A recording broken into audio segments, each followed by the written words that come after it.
This video is number 9 in your notes. It is on percent yield. So percent yield means how much product is formed in a reaction. So percent yield has nothing to do with reactants. It has to do with how much of your product. So when I say percent yield, I want to know how much it is yielded. Okay, what is your yield in that? So obviously, if you're doing lab stuff, 100% is a good percent yield. So what you're always going to do is compare what you actually would get. So if I go out and do this reaction, I'm going to compare what I actually get. It's called our actual yield, compared to what you theoretically should have gotten from stoichiometry. So our percent yield, we're taking our actual we get from a lab, or from doing the actual reaction, divided by what we theoretically should have gotten by doing stoichiometry. So the question number 9 is saying that 68.4 grams of this was actually produced. So their actual yield is 68.4 grams. Okay, that's what they actually got. So we need to figure out what they theoretically should have gotten, then figure out what the percent was of that. So it tells you that 75 grams of CO reacted. So we're going to work our way from CO to CH3, which is in a 1-to-1 ratio in terms of moles. Actually, my number here is wrong. That should be 2. Sorry.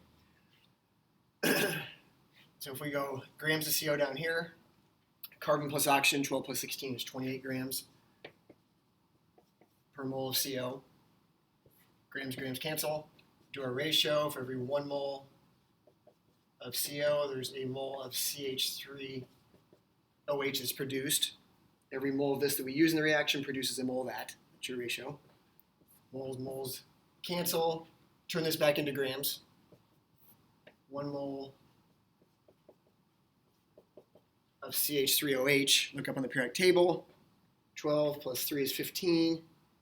Plus 16 for oxygen is 31, plus hydrogen is 32 grams. So if we do that, we get 87.5 grams.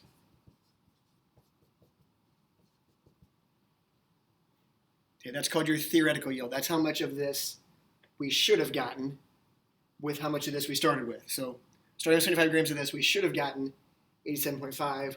We only got 68.4. For some reason, not all of the reaction happened, or we made some mistake in the lab. So to get our percent yield, take our actual 68.4 grams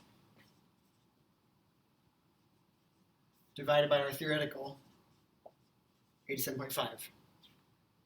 So what we actually got, by what we should have got. Again, it's like taking a test. 87.5 questions possible, you got this many right. You'll have to multiply by 100 or move your decimal over 2 places once you're done. You get 79.8% yield.